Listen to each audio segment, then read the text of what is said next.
drivers definitely fired up, and the fans are fired up to see the green flag. That's coming next here on NBCSN.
NASCAR on NBCSN is brought to you by XFINITY, the future of awesome, and by Toyota. Let's go places. Want to take a look at our starting lineup, starting grid for tonight's race. Denny Hamlin, Kyle Busch on row number 1. This is the third pole of 2015 for Denny Hamlin. The other 2 races, he won. Row 2, we have 5-time Xfinity Series Bristol winner Kevin Harvick, starting right next to Brian Scott, looking for his first Xfinity Series win. Making up row 3, you have Chris Buescher, our Xfinity points leader, and outside row 3, Wednesday's winner in the truck race, Ryan Blaney, is running the triple this weekend, trucks, Xfinity, and the Sprint Cup race. Back in row 4, Kyle Larson, a 2-time Bristol runner-up. See, in row 5, we have 2 future stars of the sport, Daniel Suarez and Chase Elliott. Making up row 6, you saw these 2 in the highlights, Ty Dillon and Regan Smith. Seems like it's interesting how the 2 always get put together. Back in row 7, Darrell Wallace Jr. making his second Bristol start.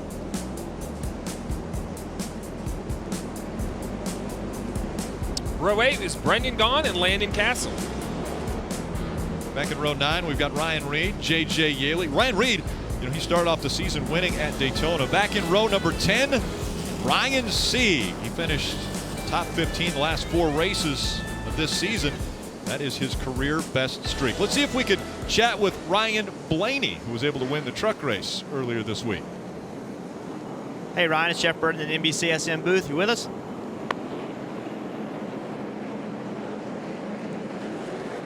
Hey Ryan, it's Jeff Burton. You with us? Pit road should be right. All green. Yeah, I got you. All right, bud. Look, the last 2 starts here, you won the race. Tell us why you're so good here. I don't really know. I think it's a product of I've always had good cars or trucks whenever I've been in these races. Just a really great short track like Bristol, and me growing up on short tracks.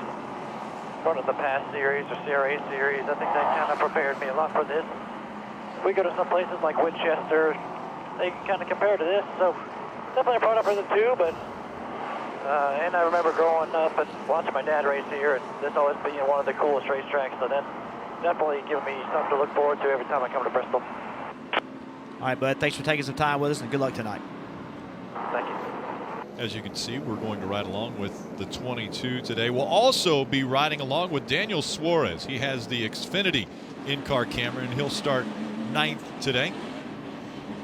We're chatting with Ryan Blaney in that Ford EcoBoost onboard camera. He'll start 6th.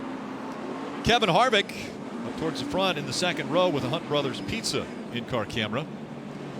And on the front row, Kyle Busch, 7-time winner of the Xfinity Series race here at Bristol. He starts 2nd and carries the Toyota in-car camera.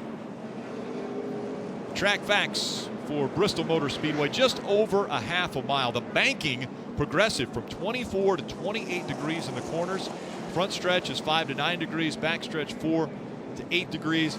The front and back stretch both 650 feet, so not a lot of distance as far as going straight. As we look at our race facts for Bristol Motor Speedway, 300 laps, just under 160 miles. Pit road speed is 30 miles per hour. They're going to feel like they're crawling on pit road in that fuel window between 140 and 150 laps. Tonight's aerial coverage provided by our partners at Smithfield Foods. It will be a great shot to see 40 cars working their way around this short half mile. And a great venue, one of the best in sports. Definitely one of the racetracks that all drivers would like to get a win when you come to Bristol. No question. You think about the Xfinity Series race here, we always see a lot of action, but look, this is not a short race. 300 laps here takes a long time, requires aggressiveness, but patience all at the same time. It's hard to manage it over 300 laps. Yeah, that's a tough mix, especially for this field. It's made up of majority of younger, up-and-coming drivers. These guys, this is the place that you have to learn that patience lap after lap. The pace car is going to pull off of the racetrack, leaving the field in the hands of Denny Hamlin. He won the pole earlier today. On his outside, his teammate Kyle Busch. Hamlin chooses the inside line as they come out of turn number 4. Green flag is in the air. We're underway from Bristol.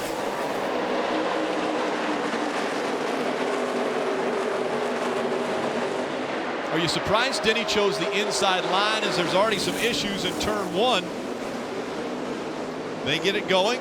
Everybody stays going the correct direction. It looked to me like the two teammates had talked between Denny Hamlin and Kyle Busch. Kyle Busch didn't drive into turn 1 really hard on his outside, almost let Denny Hamlin have a nice clean start, and now they go back racing as Kyle Busch already looks underneath Denny Hamlin. For the lead, Denny Hamlin still in front. Kyle Busch trying the bottom of the racetrack. The preferred line all day has been up near the wall. And that's what's so hard about the bottom. You saw the 20 of Hamlin get such a run on the exit of the corner. The 54 of Busch, he'll roll the middle really quickly, but can he clear him on exit? He did right there. Kyle Busch out in front. Can he hang on to it? Now he's got Brian Scott on the inside, also trying to get by Denny Hamlin for second. Kyle Busch out front. Brian Scott at the bottom of the track in the 2. Denny Hamlin in the 20 on the high side. Yeah, and if the bottom of the racetrack's ever going to work for Brian Scott, it's going to work usually on newer tires. It seems like once the tires get some age on them, the top really comes in. As you see, though, he squeezes up in front of Kevin Harvick in the 3rd. Kevin Harvick in the 88, just behind Brian Scott.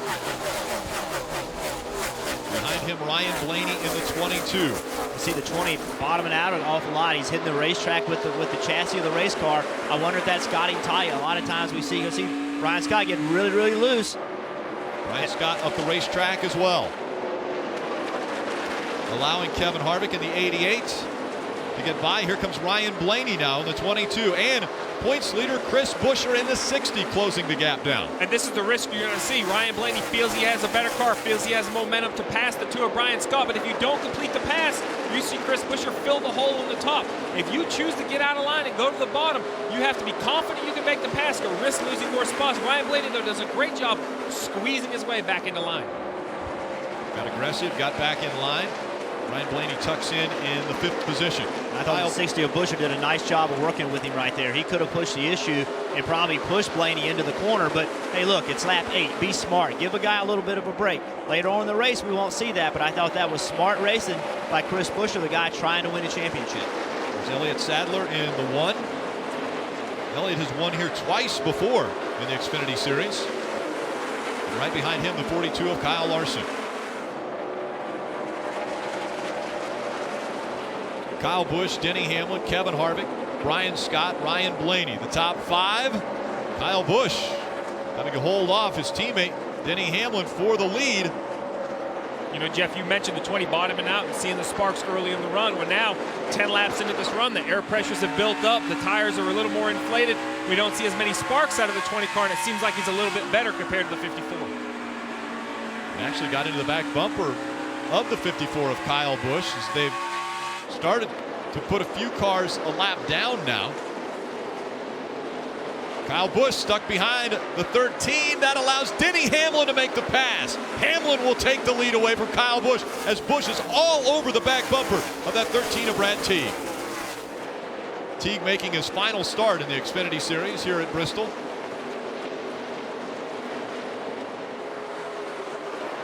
That's a matter of time, and we saw Denny Hamlin catch Kyle Busch right behind the slow car, and Kyle just had nothing he could do, so Denny took advantage of it, and then Kevin Harvick, he took advantage of it as well. Now Kyle Busch has got to go earn these spots back. And this is what happens. You see Kyle Busch, the 13, chooses to run high through the corner, which is frustrating for the leaders. That's the preferred line. Kyle Busch was stuck behind him. Denny Hamlin got turned underneath the 54, and once he's there, Kyle Busch has no options but other than show his displeasure to the 13. Marty? And guys, I was talking to Denny Hamlin earlier today, and he said, we're running an experimental setup. So I asked Mike Wheeler's crew chief, what does that mean? He said, well, here's the deal. We came into this weekend knowing we didn't want to run exactly what the 54 was running. We wanted to go a different direction, try something a lot different, and just see if it works. So far this weekend, it has worked. And Wheeler thinks long run, it might be a little bit better for the 20 car. You know, Steve, sometimes when you have teammates, you have a known quantity of what does work, but sometimes you got to go outside that box to find something new that might work. Yeah, Marty, the sport is a constant evolution. If you think you're going to bring what you always brought to the racetrack and continue to be successful, you don't. So the best way I've ever seen it done is just like that. If the 54 is going to come, run the proven setup, at least through practice, have one of your cars get out off the island, get outside the box a little bit, try something new. You can always go back to what your teammate have.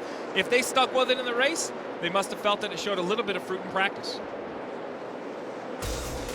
3 Cup superstars out in front of the field at Bristol, and they stay there.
Stream NASCAR and more with the fastest, most reliable in-home Wi-Fi on Xfinity.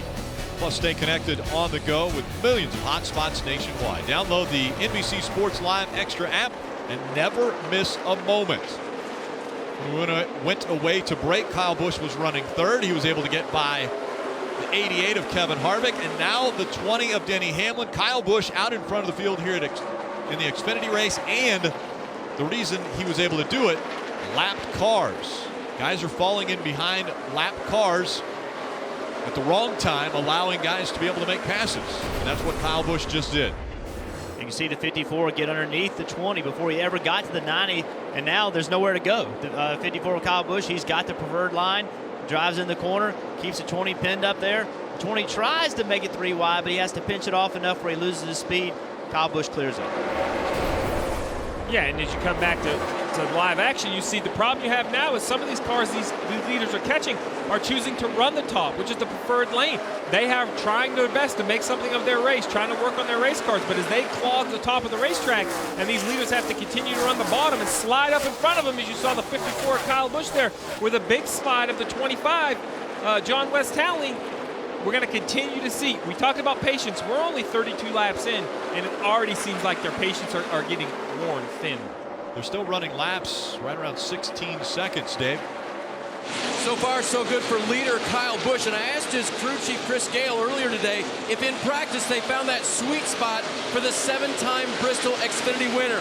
He said, we found it one time, but the trouble is that the track was rubbering up. And Kyle said when the car was turning over the rubber, we were losing the nose on that car. So they found it. It looks like they found it again for the race, and they made the right adjustments.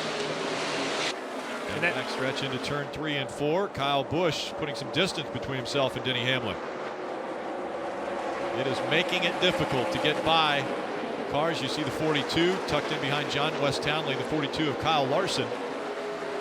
It's Brad Teague in the 13. The black 13 running up on the high side of this track. Ryan Blaney in the 22 up front.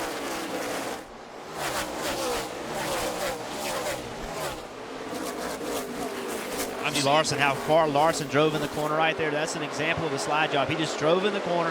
He actually overdrove the corner. Car went way up to the wall. He had to overslow the car to keep from hitting the wall, but he was able to take that spot. If anybody knows how to do a slide job, I have a feeling Kyle Larson does, because that's typical passing in dirt track racing. It's not seen that much in this type of racing, but you're going to see it a lot tonight. Watch him how he overdrives the corner. Then he gets in front of the car and almost overstops. But unless you're the car that you just passed, you're going to hit him. There's nothing you can do. The difference is when you're doing that to pass some of these lap cars, you have confidence that they're going to give you that spot when you slide up in. But when the 42 tries to catch the 22 of Ryan Blaney, if he's going to pull that slide job on Ryan Blaney, he has to believe he's not going to get into the buyback bumper, or Ryan Blaney isn't going to turn underneath him when the 42 overslows the car. Ryan Blaney doing the triple from here at Bristol. That includes the Camping World Truck Series, which he won on Wednesday, the Xfinity race tonight, and the Cup race tomorrow. Marty. And Rick, you get a picture from this helicopter shot of all the traffic these drivers are dealing with. You mentioned Ryan Blaney doing the triple. Right now his car loose in the middle, loose off. But Jeff, he was telling me earlier today, it's tough to keep it all straight. He said, honestly, I went from the Cup car to the Xfinity car today, and he's like, now wait a minute. Was it the Xfinity car that was handling that way? You can imagine for a young man like this, Jeff, it's difficult to keep 3 series straight today running both Xfinity and the Cup Series. It is difficult, but I think it makes you better. I think going to different kind of race cars on the same racetrack helps you with your adaptability. It helps you be able to change what you need to do to make whatever car work well. So I love the fact that he's driving that many race cars. It's a way to learn. Think about how much more he's learning this weekend than his counterparts. 3 races, 1 weekend. That's an incredible thing to be able to do. Ryan Blaney, if he tries to complete the sweep, he's got a long way to go. Yeah, listen, there's front. multiple ways to pass a guy around Bristol. You know, one thing you could do is work for the spot, but right here's the perfect example of Kyle Larson putting the pressure on Ryan Blaney. Gets right to his rear bumper. The 22's already loose. You see Ryan Blaney go to the bottom of the racetrack and let the 42 go. At lap 44, Kyle Larson has put the pressure on right here. He doesn't hit him hard enough to spin him out, but he pushes him enough, gets the 22 loose to, hey, buddy, I'm faster. I've run you down from half a straightaway back. Ryan Blaney, like a veteran driver, lets the 42 go, gets back in line. That's exactly right. Give Ryan Blaney a lot of credit. It's early in the race. Why put yourself in a position to get wrecked at a tight racetrack? Just give the spot up. Blaney's running 6th. Kyle Busch out in front has a 1.4 second lead over Denny Hamlin.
Welcome back to Bristol Motor Speedway and the Food City 300. NASCAR Mobile is the best way to follow your favorite drivers. You can build your own leaderboards. You can watch live in-car cameras and listen to driver in-car audio. Just go to NASCAR.com/mobile.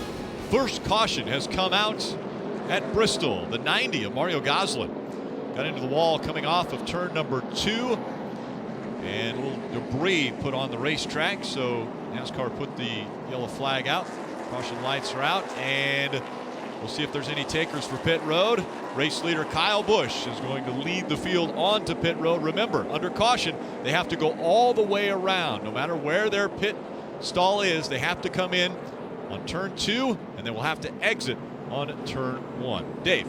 Kyle Larson and Kyle Busch have their pits on the backstretch. Leader Kyle Busch says the car is really good on the bottom, but it lacks some lateral grip. Chris Gale says he'll have a small change for his driver. 4 Goodyear tires and full of Sunoco fuel. Kyle Larson also 4 tires and full of Sunoco fuel.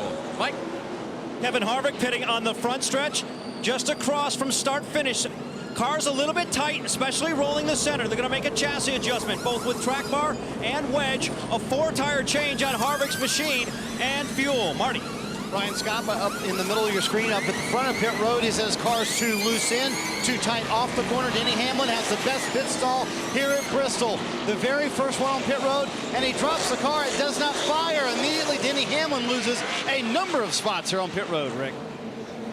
Take a look at the race off pit road. Kyle Busch holds the lead. Chris Buescher, big gain, as well as Ty Dillon.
Series Bob Steele tonight at 10 p.m. Eastern on NBCSN.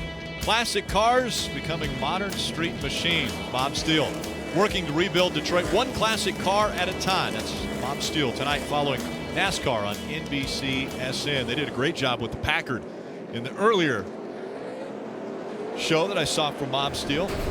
Went to the Packard plant. Let's take a look at what happened with Mario Gosselin. Yeah, you're on board here with Kevin Harvick, and you see the 90 just goes straight off the corner right there. We're getting reports that they melted a bead, which basically means that the part of the tire that touches the wheel got too hot and actually melted. I would assume maybe he either wasn't handling the way he wanted, but too much brake heat caused the melted bead. The 90 got into the wall. So that brings out the first caution. Quite a few on pit road. 6 wave arounds. Took advantage of this caution. Fans coming back up on their feet. Kyle Busch gets the green flag. We're back to racing. What a great restart for Kevin Harvick as he ducks to the bottom of the racetrack, tries to take the lead away from Kyle Busch. Another big benefactor of that restart was Denny Hamlin. He lost some spots on pit road after stalling the car, as Marty Snyder reported, but he's back up to third on this restart. Chris Buescher, he got off to a slow start, kind of stacked the bottom lane up, and now that allowed Hamlin to get all the way to third. Buescher there in fourth in the 60 car. He's on 2 tires, as Ty Dillon is behind, 2 cars behind him. And now side by side for second, Denny Hamlin to the bottom of the racetrack, trying to take that position away from Kevin Harvick. Hamlin in the 20, Harvick in the 88. Hamlin's car rolls the middle so well. He can drive in the corner exceptionally deep, but still make the car roll the middle of the corner really well. So this car looks really fast, and he's not bottoming out as much as he did when the race started. You can see how much better the car is turning. It's still bottoming out, but it's obviously turning better than it did at the start of the race. Here comes Ryan Blaney in the 22, going to the bottom of the track, trying to get by the 60 of Chris Buescher. Riding along with Ryan Blaney. The lap happens so quick here. Marty. Rick, before that last stop, Ryan Blaney said his car was so extremely loose that he had dialed 3 rounds of front brake in the car. Jeff will tell you that's a big adjustment, and it still was way too loose. So when they came down pit road this time, they went down a round and a half on the track bar. Also made an air pressure adjustment, trying to get that car better. Right now, Mike, it looks like they have made it better for Ryan Blaney. Kevin Harvick is a driver who certainly knows what it feels like to have a good race car here at Bristol. He's won here in a truck, he's won here in the Sprint Cup Series, and he's got 5 Xfinity Series wins here, but he's unhappy with his race car right now. Tight through the center and off. So much, in fact, that they made a very serious adjustment down pit road last time, wedge and track bar. He's hoping it'll turn just a little bit better. Kelly? Elliott Sadler in the 1 car has said that his front end is chattering a bit. He was discussing with his crew chief ways to fix it on their next time down pit lane, but he might have a bigger problem. He asked them to check for trash on the grill. He said his temps were running high. They did not see anything on the grill during that caution, but Elliott just came over the radio and said, temps are sky high. How high can I run it? And Kyle Larson called his 42 car really, really good on that first run. Lost a couple of spots on pits due to strategy because he took 4 tires. But I asked Mike Shiplett earlier today, what makes Kyle so good on this racetrack? And he said for the good drivers, everything slows down. And that's the case for this young driver. He's very, very fluid. Rick? Yeah, Kyle Larson, so strong here at Bristol. Currently running in the top 10. He's 9th, but as you mentioned, a little strategy. 4 tires for the 42 team, hoping that that will help them on the longer runs. Kyle Busch out in front, has a half a second lead over his teammate Denny Hamlin. Kevin Harvick running 3rd. Ryan Blaney up into the top 5. He runs 4th. Chris Buescher, the Xfinity points leader, is 5th.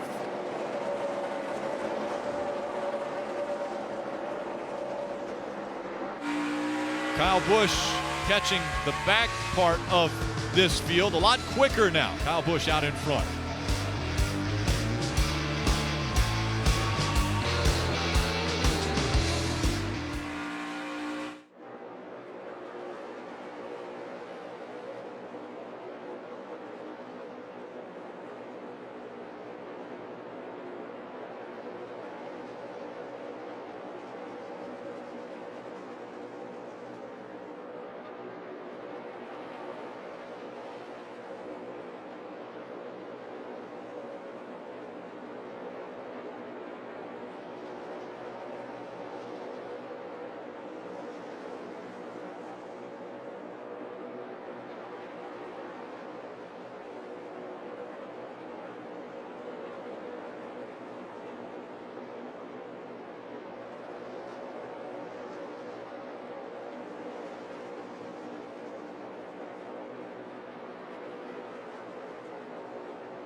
race fans never miss a race. Visit NASCAR.com/calendar to download the official 2015 season schedule. You can get free race reminders and find out all your local broadcast information.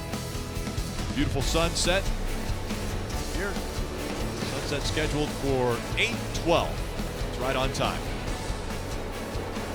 We have completed 81 laps from Bristol Motor Speedway. Out in front, it's Kyle Busch, Denny Hamlin, Kevin Harvick, Ryan Blaney, and Chris Buescher. They are the top 5. Scheduled distance of this race, 300 laps. And a good battle here between Chris Buescher and Ryan Blaney. Blaney running that high line, Buescher trying to work the low line to see if he can get by to take 4th away. Another guy involved in the points race. This was just a few moments ago. There's Chase Elliott in the 9, defending series champion. You see Chase, he thought he had the spot. Went at the racetrack with Brandon Jones on the outside, and that's an example we talked about earlier. I mean, Brandon was there. Brandon was there, but that's an example how sometimes it's better off just to lift, give that guy that spot so you don't lose more spots. Dave? Jeff, it's been a tough day for Chase Elliott in the 9 car all day long. They had a disconcerting vibration in practice, so they changed everything from the bell housing on back. That was about a 20-minute change in the middle of practice. So far tonight, though, he's not had that vibration anymore, but the brakes have been, quote, terrible. So the driver's manhandling the car and maybe braking in ways that he doesn't like to do with that 9 car. And look at the points as they run. Chris Buescher with a 27-point advantage over Ty Dillon. Chase Elliott right there in 3rd, 31 points back. Chase Elliott, Chris Jones had an encounter in Iowa as well. Yeah, I thought Brandon Jones really did a great job there, as Jeff mentioned. The 9 of Chase Elliott really squeezed that position, thought he was clear, he wasn't. And the 33 really got up into the fence because he was trying to avoid the 9. He really had the opportunity to make the 9's night even, long. It was going to be a long night if he stayed in the gas because the 9 was going to come across his nose for sure. Ryan Blaney staying in front of Chris Buescher. Daniel Suarez driving the 18 tonight, and we've been keeping our eye on him, Marty. In the blue and black juniper colors tonight at Bristol, and if there's one young man who picked up on Bristol quickly in the spring, it was Daniel Suarez. He finished 2nd in this race. Tonight, a little bit early with some brake issues. Take a listen on the radio. Make sure those brake fans are on, bud. Got about the brightest right front rotor as anybody in the field. And that's his spotter, Chris Osborne, reminding him, take care of those brakes. It's easy to use a lot of brake here, isn't it, Jeff? But it's also your job, Steve, to remind Jeff, hey, dude, don't use up all your brakes too early in the race. It's an easy thing to do here, isn't it? Well, it is easy because the brakes help make the car turn. So if you're trying to carry a certain amount of speed, you want to use those brakes. You can see the rotor glowing a little bit. Problem is, we saw a melted bead already. If you use too much brake, you can damage the tire, and you also can wear the brakes out early. But these brakes are pretty tough. It's more about building air pressure in the tires and making the car actually handle worse the later the run goes. Steve, you used a word earlier in the show, patience. This has been an amazing battle between Chris Buescher and Ryan Blaney. Buescher finally able to clear the 22 of Ryan Blaney and take that 4th spot away, but Chris Buescher showing some incredible patience as he's working by the 22. Yeah, normally it's relatively easy to be patient when you're just battling one guy, but as he kept looking in the mirror, seeing the 42 of Kyle Larson catching this battle, your patience starts to wear thin because you know if you don't make this pass, you're going to lose another position to a guy that you've already been in front of all the night. So now we're on board here with Ryan Blaney. As you can see, it looks like they've got their car handling a little better than they had at the beginning of the race, but it still is not quite as good as the 42 of Kyle Larson. Ryan Blaney working by Brad Teague. Kyle Larson coming up behind him in the 42. A little bit of contact just moments ago. The 9 of Chase Elliott, the 1 of Elliott Sadler. Chase again is way up the racetrack on corner exit, trying to force the guy on the outside to kind of give him the spot. So, that's going to, you have to be careful because if you push that guy too high, he's going to get up in the marbles and you're both going to wreck. Well, we've had 2 replays and they've both had Chase Elliott going from the middle lane up to the top lane. Well, if you do that all night long, somebody out there is finally not going to give. Finally, you're going to run into somebody who's had a worse night than you, and he's going to decide that enough's enough, and that never ends very well. Chase Elliott trying to work his way by the 25. John West Townley. That's the gap between 1 and 2. Kyle Busch in the 54 out front.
And welcome back to Bristol Motor Speedway. The 20 is out in front of the field now in the Xfinity Series race. And that means that he has been able to get by the 54 of Kyle Busch. This is how it happened. 54 up the racetrack got loose. Denny Hamlin in the 20 just turned left. Went right by him. Made it look easy. Nothing's easy at Bristol. I said Jeff. made it look easy. Nothing's easy. Well, look who's coming up to the 20. And for a guy who doesn't like his car very much, the 88 has definitely found some speed. Take a look at tonight's Toyota driver update. Denny Hamlin out in front of the field. Kyle Busch, his teammate, running third. Daniel Suarez 13th. J.J. Yeley in 16th. Battle for the lead. Kevin Harvick to the bottom of the racetrack. Denny Hamlin running the high line. That 88 of Kevin Harvick, what he's doing at the bottom of the racetrack is really, really impressive. He doesn't run just the bottom of the racetrack, Jeff. Down in 3 and 4, he puts that left front tire right against the apron and almost just, I don't want to say he's going easy, but he just rolls really patiently around the bottom, gives himself a good, strong run off the corner. And I think now he's looking at lap traffic, trying to find a place to make a move on Hamlin. You see a lot of cars right in front of him, two side by side. Can he turn left and get underneath him and just block Hamlin in? We've seen it all night long. Right now, Denny Hamlin was trying to run the higher line. There's cars up there, so he's got to go to the bottom of the track.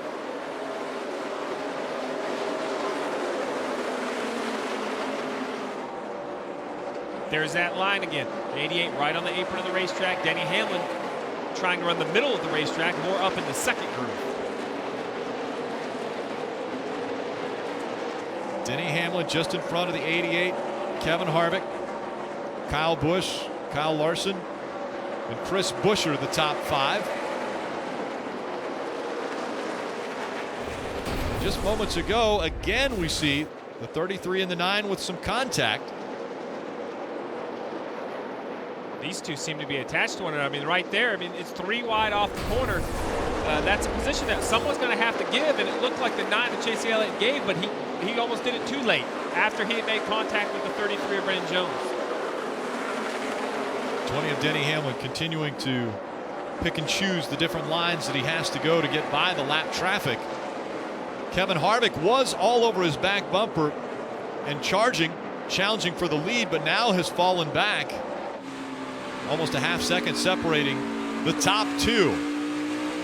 Dash for Cash still alive here as well. Ryan Blaney's in the top spot there.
Under the lights at Bristol Motor Speedway for the NASCAR Xfinity Series. Denny Hamlin was challenged by the 88 of Kevin Harvick, and he has been able to stay out front. Kevin Harvick looked like he was going to be able to clear the 20, but in the end, it wasn't able to happen. See Kevin, they're racing Brendan Gaughan, trying to put Brendan a lap down. So Kevin makes a move. We have a caution on the racetrack. Cautions come out. There's some debris on the racetrack. That was the 88 getting by the 20, but he wasn't able to stay there. Look at the 20 work that high line. 20 made an aggressive move, kind of what we talked about earlier. Maybe you shouldn't do, but the 20, he stuck it in there. It worked. He was able to block the 88 from making that advance. Ended up getting back in front of him. Still the leader. Denny Hamlin still in front of the field as we've completed 129 of the 300 scheduled laps.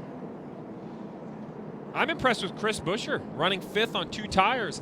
You wonder if some people farther back in the field, you look at Darrell Wallace Jr., Regan Smith, we've talked about Suarez, Brandon Jones, Elliott Sadler. Those guys around 10th to 15th. Is 2 tires an option to get these guys from track position? And Ty Dillon also, he lost some spots, but he still maintained 7 spots. So 2 tires could be a good option from some guys. The pace that Denny Hamlin has been running has put everyone outside of the top 14 1 lap down.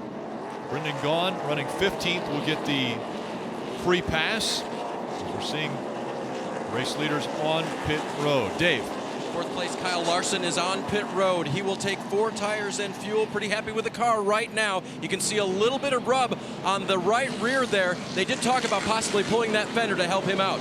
Leader Kyle Busch is on pit road. He said the right rear is cooked on this car. And Chris Gale, his crew chief, told him we're going to take a big swing right now to try to get you back in this game. Mike? Lots of right rear damage. In fact, Chris Buescher had a little bit. They repaired it on the last pit stop. It's been better.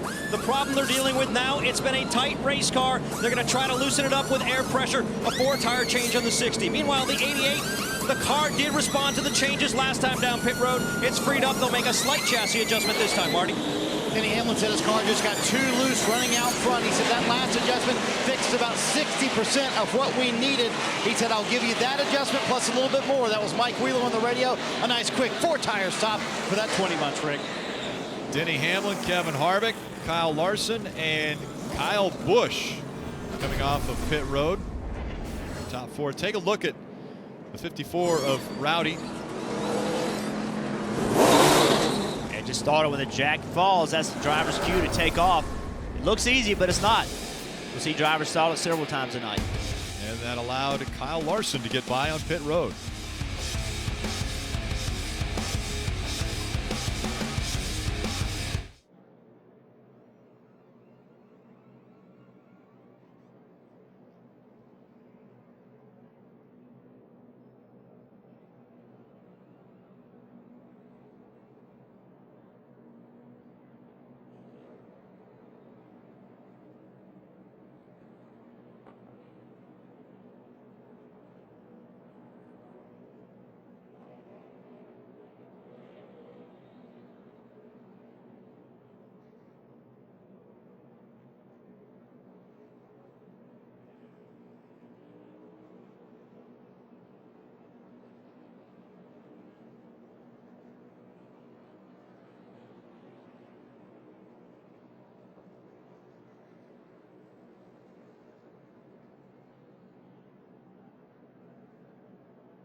Verizon IndyCar Series is on NBCSN Sunday afternoon. Graham Rahal right on the heels of championship leader Juan Pablo Montoya. They get ready for the Tricky Triangle, Pocono. You can catch the Verizon IndyCar Series action Sunday at 2 p.m. Eastern on NBCSN with coverage presented by MAV TV. Closing in on the halfway point of this race, let's recap how we've gotten to lap 134. Two Joe Gibbs Racing teammates here battle early. Kyle Busch in the 54, Denny Hamlin in the 20. You see lap traffic gets in the way of Kyle Busch. Denny Hamlin gets by him. Kyle Busch runs him back down, returns the favor when Denny Hamlin gets stuck behind lap cars. See Denny Hamlin stall leaving pit road, causing some track position. He does catch Kyle Busch a little bit later, and he takes the lead. Chase versus Brandon Jones. This has been a interesting, I guess, encounter on the track a couple times. Brandon Jones in the 33, Chase Elliott in the 9. On the restart, it's going to be Denny Hamlin, Kevin Harvick, Kyle Larson, Kyle Busch, Chris Buescher, the top 5. So they go 2 by 2 once again. Hamlin choosing the outside line for the restart. Ryan Blaney, Ty Dillon, Brian Scott, Darrell Wallace Jr., and Regan Smith. They are the top 10. Brendan Gaughan back on the lead lap because of the free pass. Coming out of turn number 4. Green flag back in the air.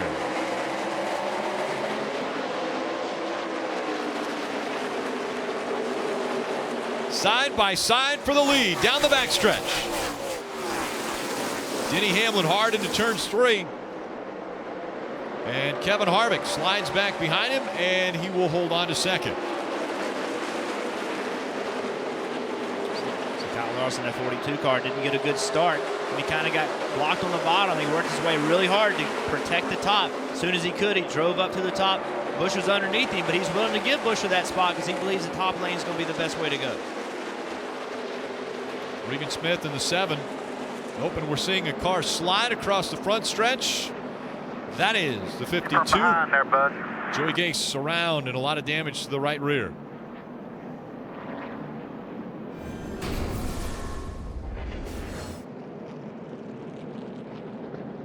May have got a little help from the 25 of John West Townley. We saw him get sideways. It was hard to tell. I couldn't tell if he got help or not. There were 3 wide in front of him. Here we go. Here's a good view of it. 3 wide in front of him. Probably had to get a little bit slower. And yep, John West Townley got into the back of him. So that's an example of how the 52 lost his momentum with a 3 wide in front of him, and John West Townley didn't anticipate it and got in the back of him. So the caution comes out once again. We'll be back.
NASCAR on NBCSN is brought to you by XFINITY, the future of awesome.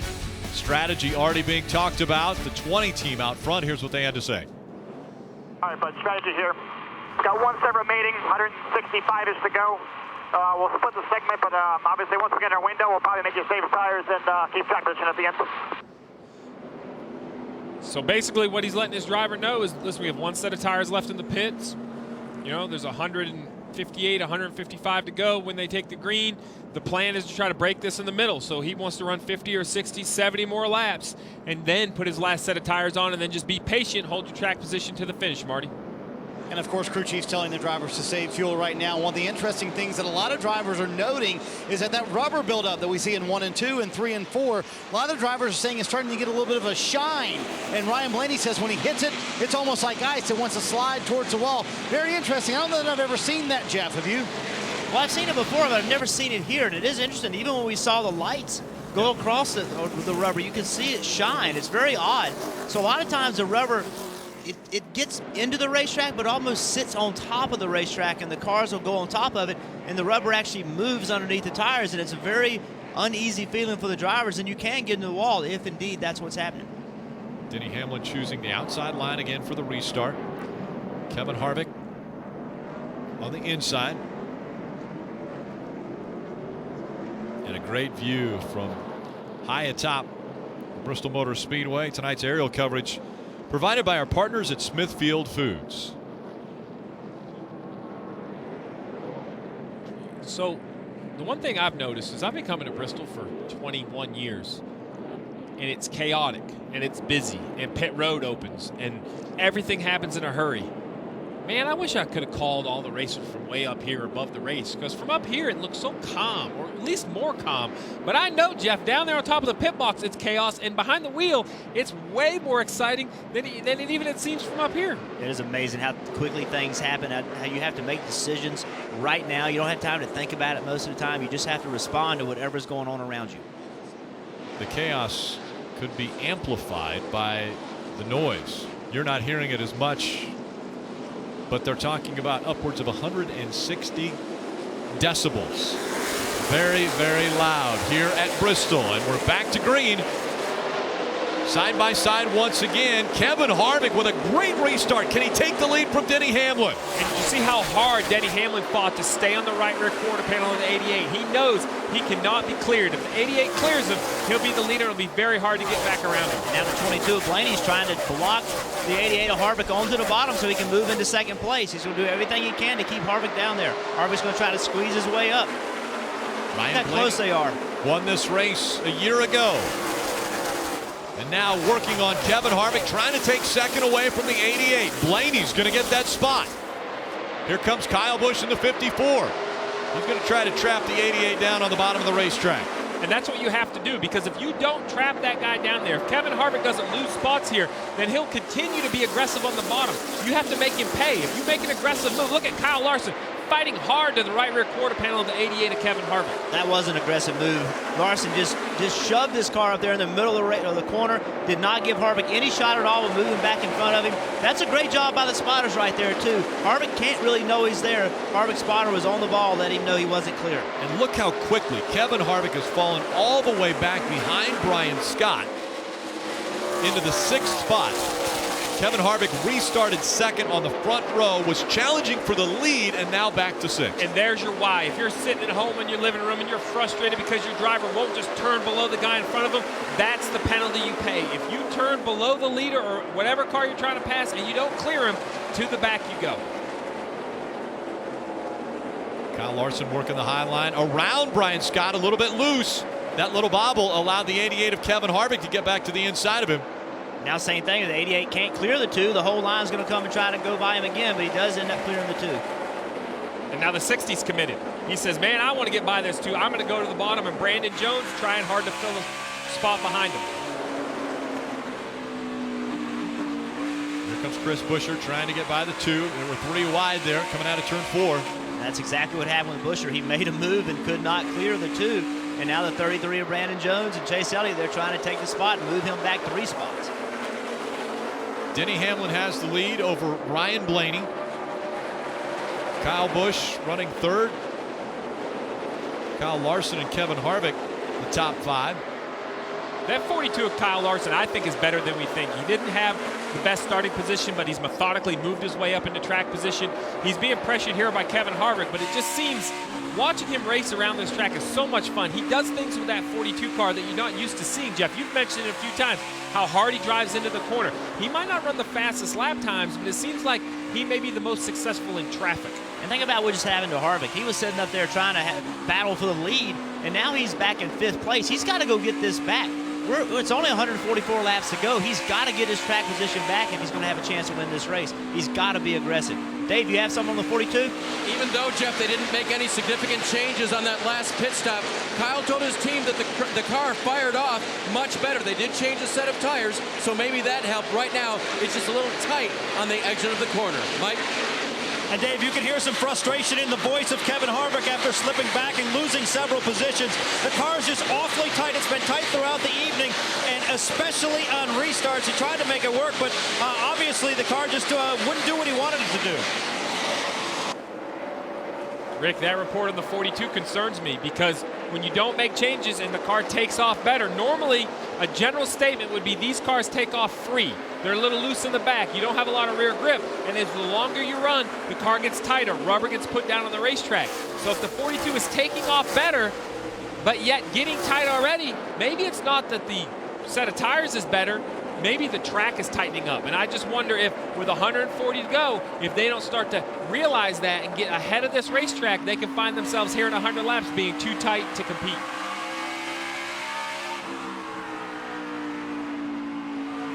Ryan Blaney trying to hold off the 54 of Kyle Busch. This is what's so challenging about this racetrack. It looks like Busch is a little bit quicker than Blaney, but where are you going to go? I mean, it's so hard to make the move on the bottom. So, and here comes the 42. He's getting into the battle too. So 3 cars, and in my opinion, Blaney's kind of holding them all up. But how are they going to try to find their way around it? We're going to use this word all night, patience. How patient can Kyle Busch be? He's trying to put past the 22 clean, trying to race him as he wanted to be raced himself, but every straightaway he looks in his mirror, and that big orange Ineos 42 keeps growing and growing. Both of these drivers are racing in all 3 races this week at Bristol. Both raced in the truck race on Wednesday, where Ryan Blaney ended up being the winner. He has the opportunity for the sweep of Bristol. It's only been done 1 time before, and of course you can guess by who. Right behind him, Kyle Busch. Only driver to ever win the Truck Series, Xfinity Series, and the Cup Series race in the same week here at Bristol. All right, let's see what Kyle can do right here. He's driven next to him. Let's see if he can slide jog him, drive in the corner deep. Looks like Blaney almost gave him the spot. Blaney being very conservative getting in the corner. Kyle Busch moves up to 2nd. We'll be chasing down Denny Hamlin. Hamlin has about a 1-second lead or advantage over Kyle Busch. Hamlin leading here at Bristol.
And welcome back to Bristol Motor Speedway, the Xfinity Series.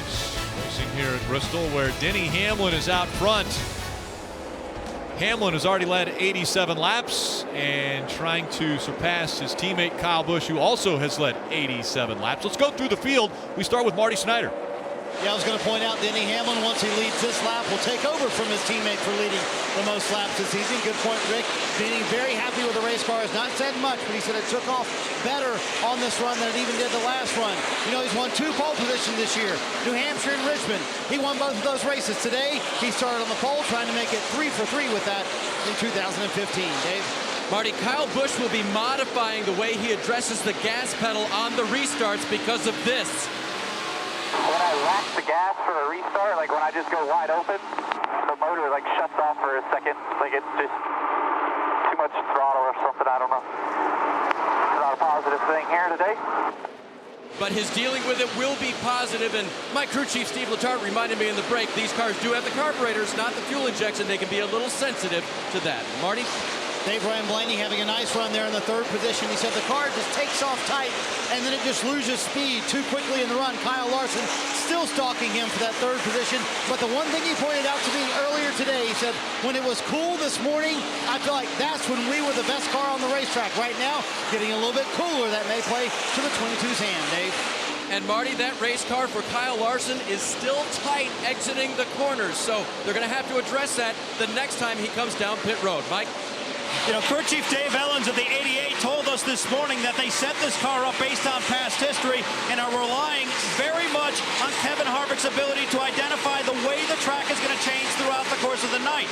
They're planning their adjustments based upon that. Right now, though, the car has been tight from the beginning. It's gotten a little bit better with the adjustments, but still unsatisfied is Kevin Harvick behind the wheel, Marty. Mike, that's a fantastic battle for the 5th position, but behind those guys is Brian Scott, who told me, I have a love-hate relationship with Bristol. Typical Bristol for us, qualify well, which they did today, but then we don't race well, so we went completely different setup today to see if we could race a little bit better so far. They've done that, running 6th, Dave. Before the last pit stop, Chase Elliott complained that he feels every bump in the racetrack and he has no rear grip. Well, they made significant chassis and air pressure adjustments for him, and since the restart, he's picked up 3 positions. Mike? Talking with Chris Buescher just before the green flag dropped, he was extremely confident that he had a good race car tonight. His only concern was the widening of the groove. He wanted it to widen out because he could not run where he wants to run. He does not want to run at the top, yet that's where he is, and he feels like that's where his car is best. Meanwhile, Brandon Jones in the 33, his first Xfinity Series start. He's getting passed right now by the 33, but he had been running up and toward the front most of this run. Fading now, though. Mike, when I talked to Ty Dillon about why he loves this racetrack earlier today, he said, because it feels like an old dirt track to me. He's on the low groove now, but he loves running right against the wall. He said, it feels like I'm at the dirt track running the cushion. That's what makes this place so much fun. Ty Dillon has the car a little bit too tight right now, and they haven't made up track position since that last stop. Daniel Suarez behind him. They've reminded him again about those brakes that we talked about earlier on. The car still way too tight. Suarez impressively finished 2nd here in April, trying to get out on Regan Smith there, now in the 12th position. Kelly? Regan Smith, of course, snapped a 52-race winless streak last week at Mid-Ohio. He said that was huge. He was disappointed with this 12th place qualifying effort, expected to be better in the race, but an adjustment they made early in this race hurt his center, and he said he is snappy loose on entering. He said, guys, we're not great. We're going to have to get creative, Dave. Kelly, Bubba Wallace liked his car so much on the last run. When he came down pit road, they didn't make many changes at all. Unfortunately, and he thought he was going to be moving forward after that, the run has stalled, and he's actually lost a spot since the last restart, Kelly. One of Elliott Sadler, they've been really on a hot streak. 4 top 5 finishes in the last 9 races, 4 straight top 10s. He credits the new cars that they have brought out from Chicago right now. He said his car has been chattering, and he's got a concern on his temps. He's running 270, but they have said as long as we're not pushing water, we're okay. And the 62 of Brendan Gaughan, who absolutely loves racing at this track. He said he loves the spectacle of it, the atmosphere. He said the balance has been off a little bit all night, but not too bad. And now we've got a caution out, Rick. Yeah, Cale Conley in the 14 has come to stop right outside of turn 4. There you go, keep coming out there. And so the caution has come out for now the 4th time here at Bristol.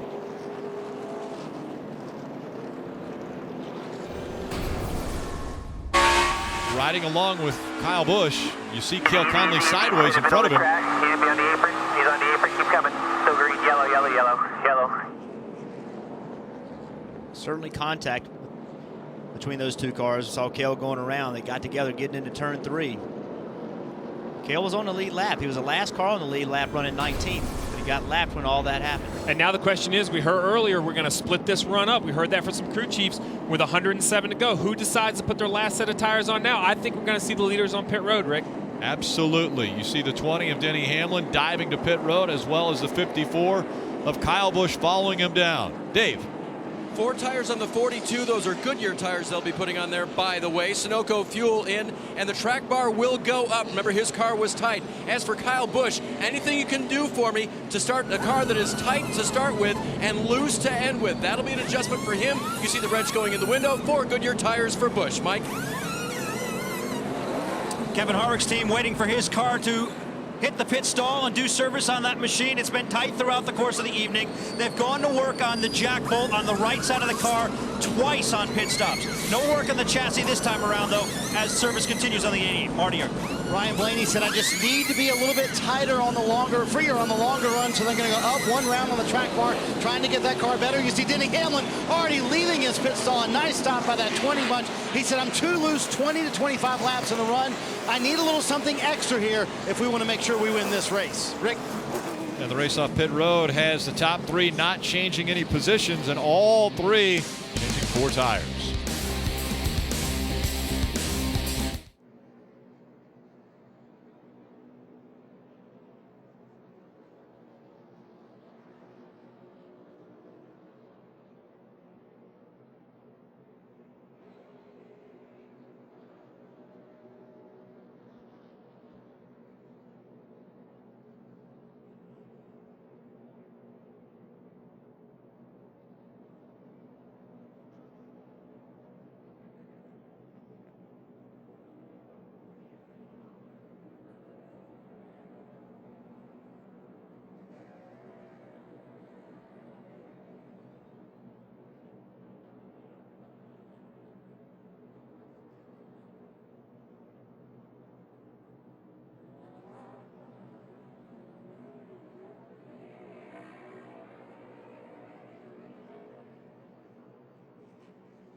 Welcome back to the Food City 300 from Bristol Motor Speedway. A couple guys playing some strategy here.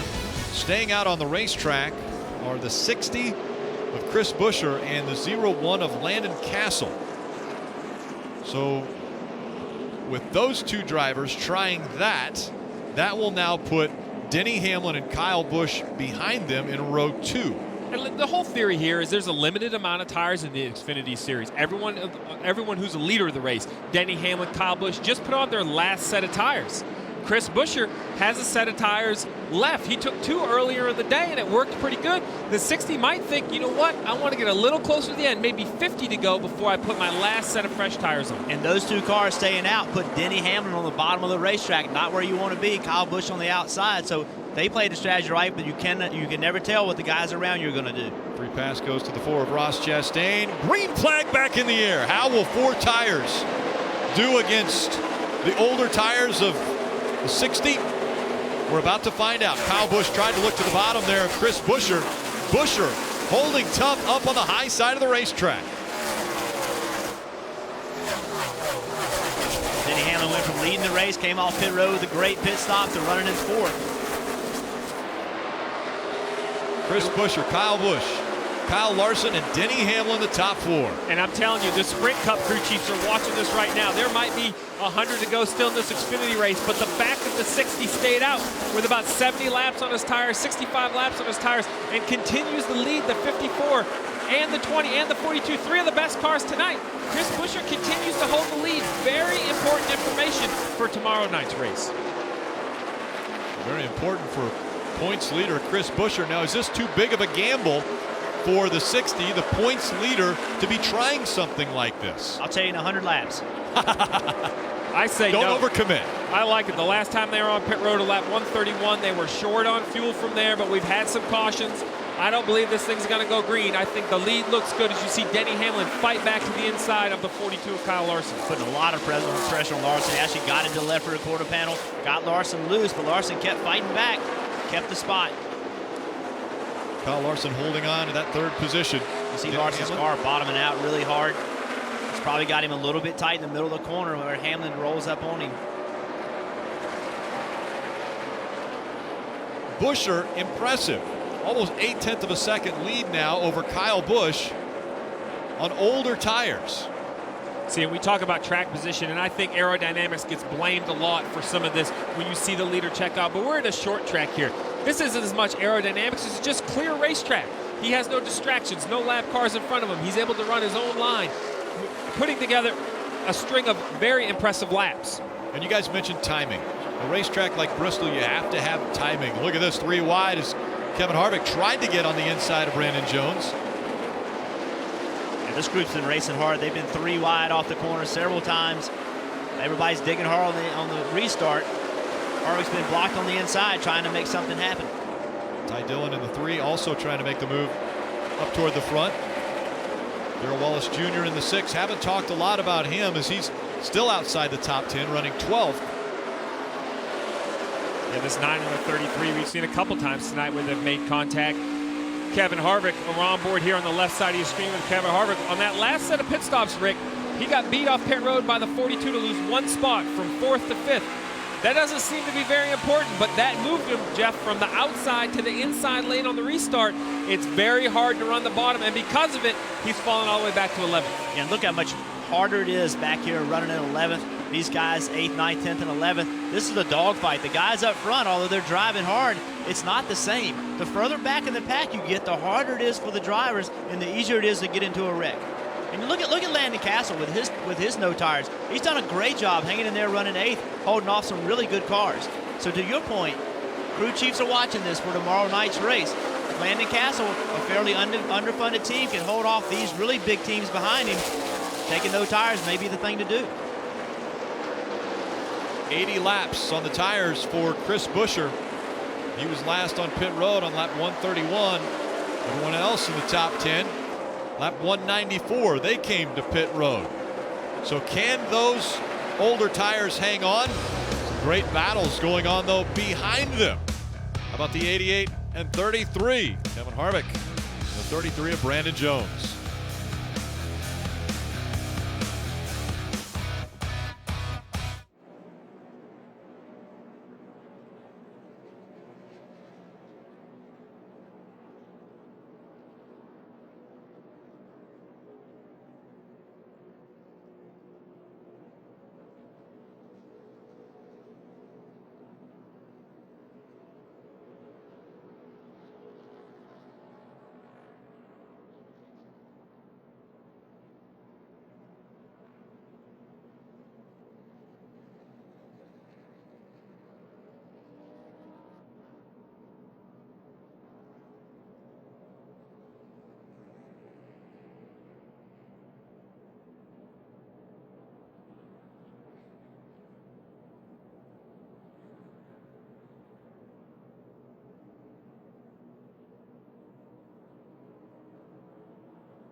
NASCAR Nonstop showed you the most recent caution. That's J.J. Yaley with damage to the left rear.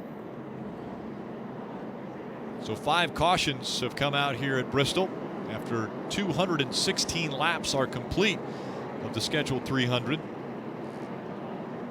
Here's what took place with the 28. But you see the 28 looks like it gets in the corner really shallow, almost off the pace. And the 43 doesn't really have anywhere to go. He's committed to the corner, and Armstrong just got into the back of the 28 and spun him around. And more action taking place between the 9 and the 33.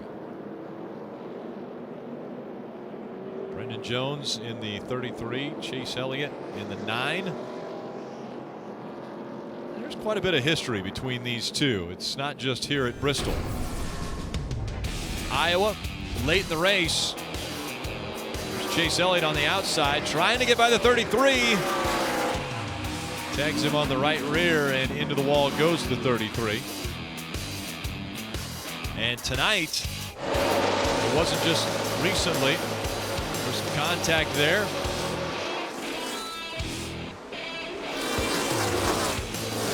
Seems as though the two have been around each other all night long.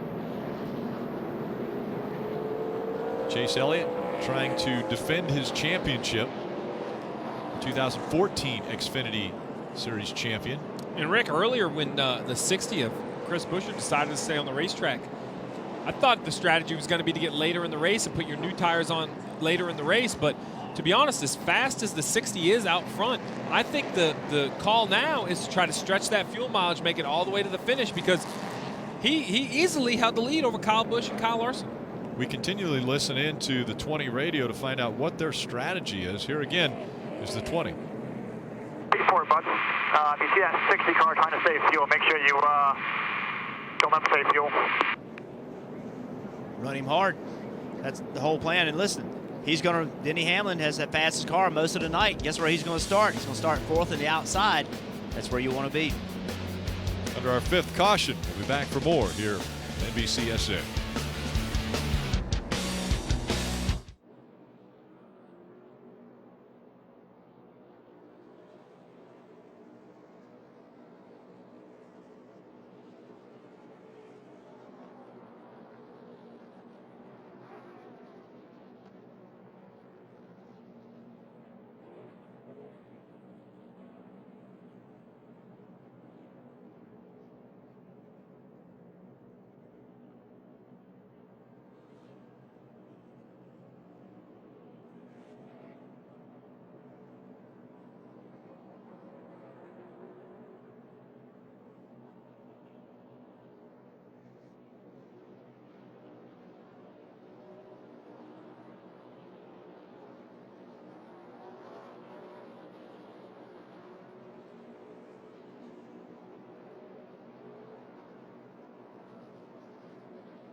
Welcome back to the Food City 300 from Bristol Motor Speedway, the Xfinity Series. It's the 22nd race of the season. We're into the lights once again. Outside, row 1, Chris Buescher. On the inside, Kyle Busch. Green flag back in the air. Yeah, the last restart when Chris Buescher had the lead, he had Landon Castle on old tires to his inside. This time, it's Kyle Busch, and right behind him, Denny Hamlin, 2 of the fastest cars of the night. Pressure tires, are they going to work out for Kyle Busch? He stays side by side with him now. The 60 of Buescher forging ahead, holding on to that lead. Then he could not clear the 54, never got next to him, wasn't able to take that spot for second. Now Hamlin trying to take the spot away on the bottom of the racetrack. Won't be able to make that pass. Chris Buescher, Kyle Busch, Denny Hamlin, Kyle Larson. They're your top 4. Side by side back here, Brandon Jones in the 33 on the inside of that 88 of Kevin Harvick. I'll tell you what, every time I look up the last 2 months or so, I've seen Brandon Jones. He's been running really well in everything he's driven. Trucks, XFINITY cars, he's been doing a really good job. Seeing the inside of that 88, Ty Dillon in the 3. Just behind him, Darrell Wallace Jr. in the 6.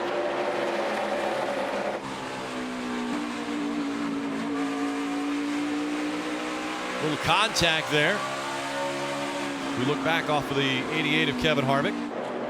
It's Darrell Wallace Jr. in the 6, Brandon Jones in the 33. And Darrell Wallace Jr. is going to make the pass. Here comes Chase Elliott in the 9.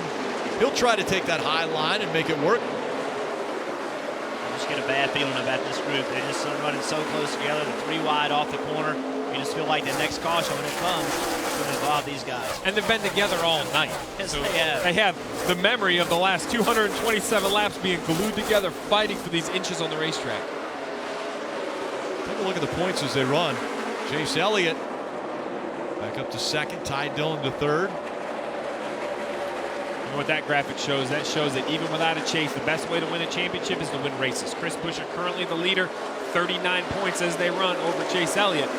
Wins still matter. I know there's not a playoff system. I know there's not a way to advance, but if you come to races and win races, you have the best chance of winning the championship. 2 wins already for Chris Buescher on the season. And again, Chris Buescher gambling and out in front. He last came to pit road on lap 131. 71 laps still to go. Brandon Jones into the wall just a bit. Got in the corner and just got a little bit too high, got in that loose rubber and ended up getting into the wall. I don't think it's any big damage there. It certainly didn't help anything, but I think he'll be able to keep going just fine. Remember, these cars have all the foam in the side of the cars. That helps them when they get into the wall.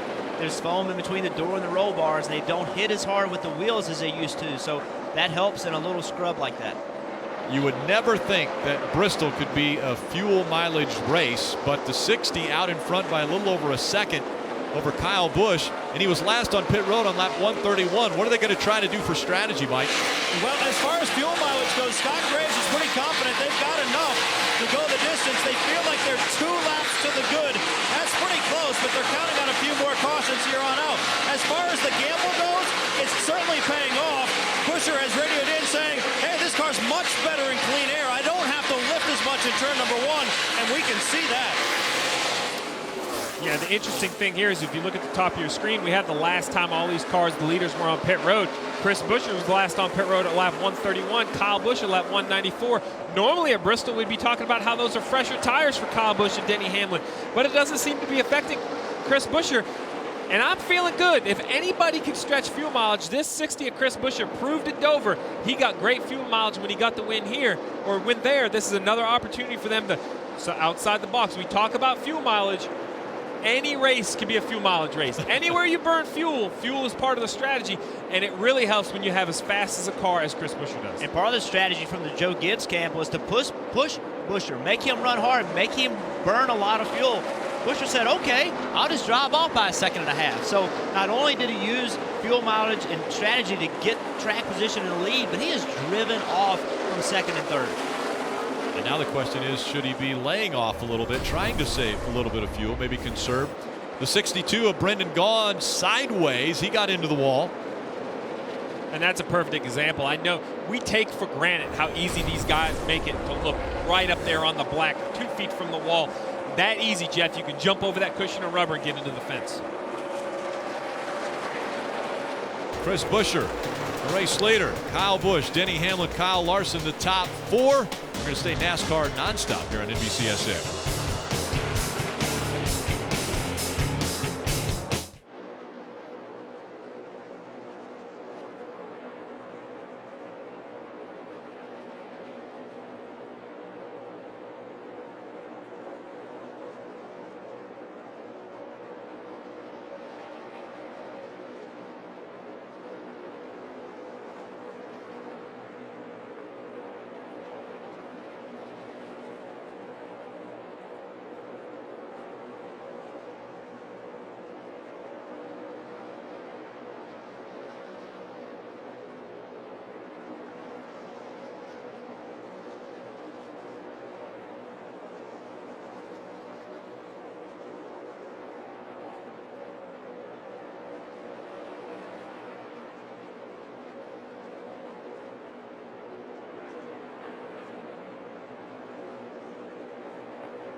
tomorrow on NBCSN. Sprint Cup Series racing from right here in Bristol.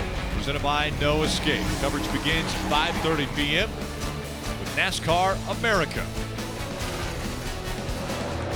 And the caution has come out. Elliott Sadler in the one. A lot of damage to the back of that car. One of our Dash for Cash cars. They're tore all to hell now. Elliott Sadler, Regan Smith, Daniel Suarez, and Ryan Blaney all eligible for Dash for Cash. Elliott was running 13th. You see the damage to the right front, the right side, and the back of that car. Let's look at how it happened. You see Elliott Sadler coming off turn 4.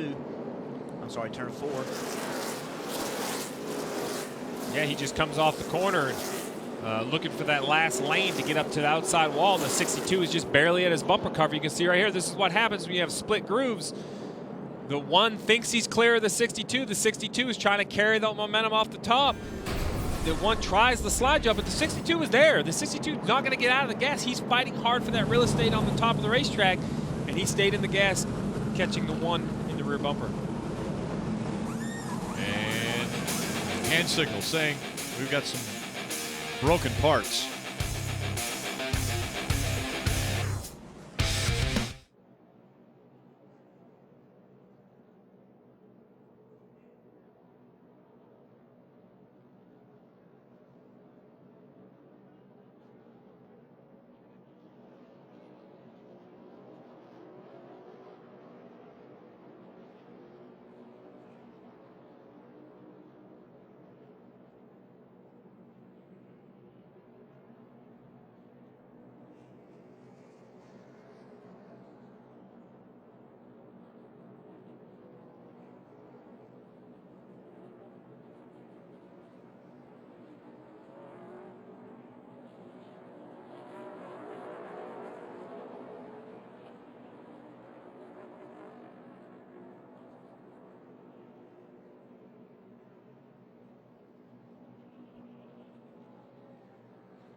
And while under our 6th caution from Bristol Motor Speedway, let's explain the Dash for Cash. 4 drivers are eligible.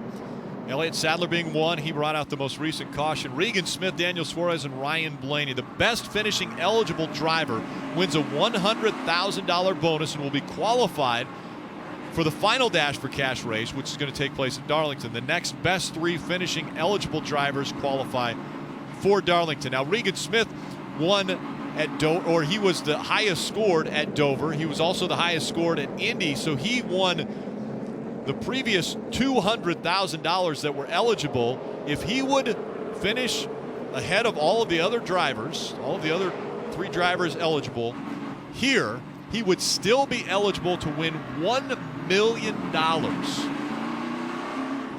Take a look at where they're running. Elliott Sadler again on pit road. Regan Smith 18th. Ryan Blaney currently is up front compared to the drivers that he's racing against for Dash for Cash. But Regan Smith, the only one eligible. If you would finish ahead of the other 3 drivers in the 3 races leading up to Darlington and win Darlington, he could win $1 million. And we still have 46 laps to go. Anything can happen at the short track here at Bristol.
Not the sight any team wants to see, having to push their car back off of pit road and behind the wall to work on the one of Elliott Sadler.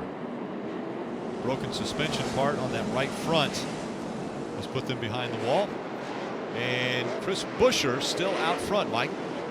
Rick, moments ago we were talking about the fuel strategy of the 16, how they were 2 laps of the good. Well, it sounds like they're a lot better than that. Scott Graves just told me, hey, look, we ran more laps than this in the spring, so we know we're good. Pretty confident. 43 laps to go when they get the green flag. It's in the air. Can Chris Buescher hold off Kyle Busch on the bottom of the racetrack?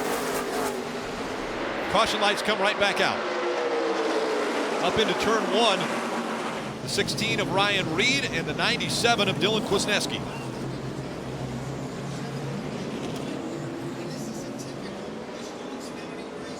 What do we got for damage? Left front is down. Got the wall pretty good here. Ryan Reed. Looks like the tires are down left side. Coming through 3 and 4 before they even got the green, Ryan Reed was 3 wide on the bottom, really arguing about a position before they ever took the green flag. You see right here, this is coming to the green. Ryan Reed is 3 wide with the 97 and the 25 of John West Townley. You see, they try to get it sorted out. The 97 moves up, gets John West Townley, and they get back into the 16 of Ryan Reed, and they crash going down to turn 1. You have to ask yourself, at what point do you want to try to use some patience there? This is before they take the green flag. They're already 3 wide. They're just now accelerating for the restart. At some point, you have to get in line. I'm sure the 97, it didn't seem like he knew he was 3 wide, or he was bound and determined to take the top spot. A lot of times on these restarts, it gets very confusing. You believe you have a spot, you contest the spot, you never get a call. You know, NASCAR doesn't say this is where you belong, so you just stay there, and then it causes confusion when they drop the green flag. Ryan Reed again winning the season opener at Daytona. Now damage here at Bristol.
Welcome back to Thunder Valley. That's Dylan Kwasniewski walking to the ambulance. He'll have to take the ride to the infield care center here to be checked out.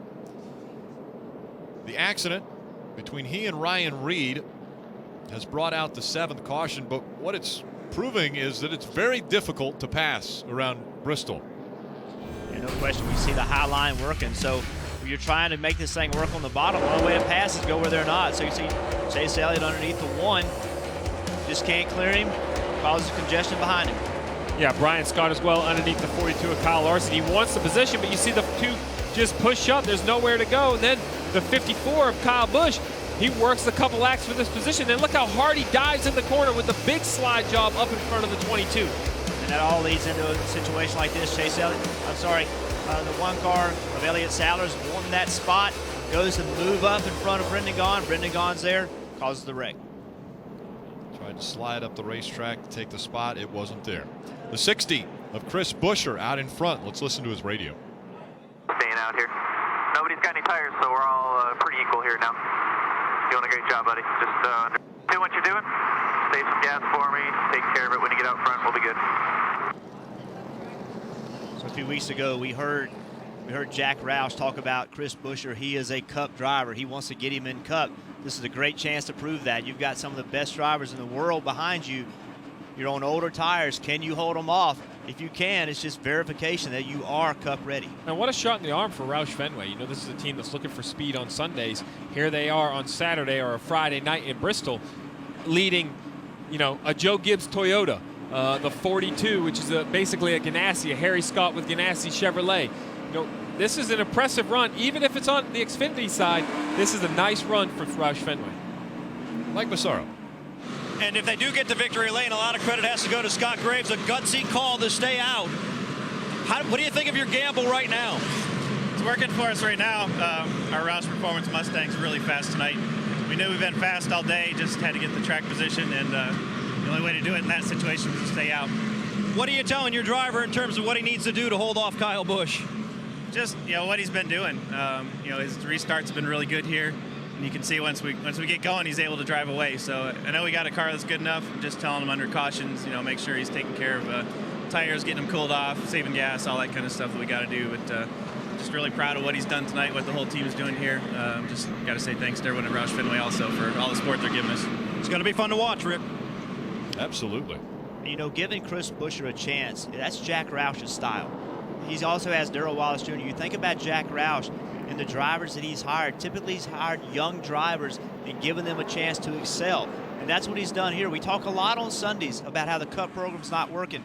But Jack Roush explained to me a few weeks ago, he said, Jeff, we're going to get this program working. It's going to get better. And when we do, look who we have.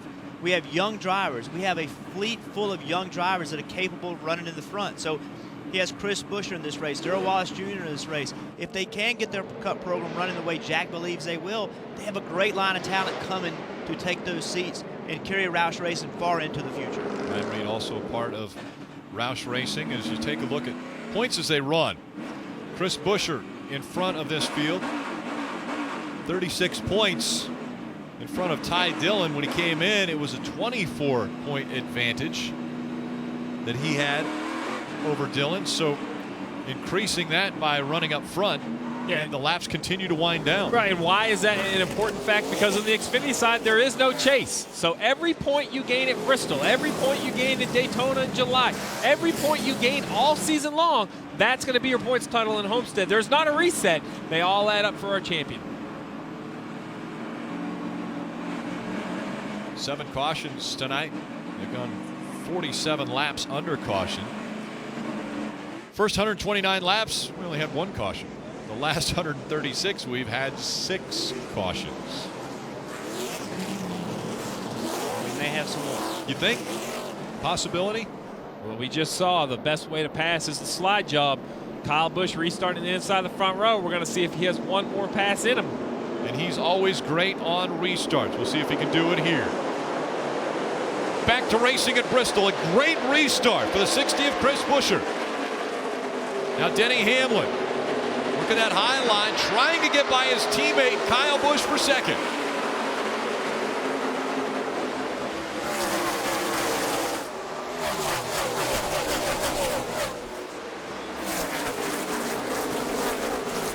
Buescher hanging on to the lead. Kyle Busch hangs on to second. Denny Hamlin to third. Will the fresher tires work for Kyle Busch for one last effort to try to get by that 60 of Chris Buescher?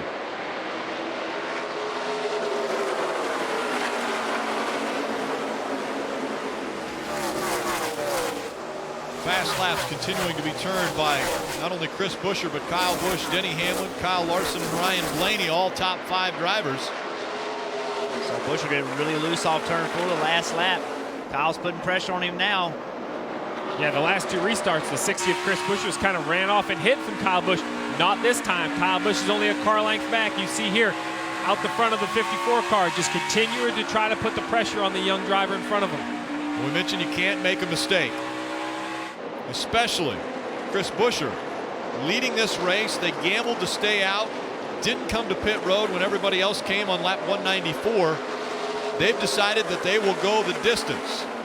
The caution laps have added up to where he is now able to get there on fuel, but he can't make a mistake. He can't have a bobble if he wants to seal the deal and get this win from Kyle Busch.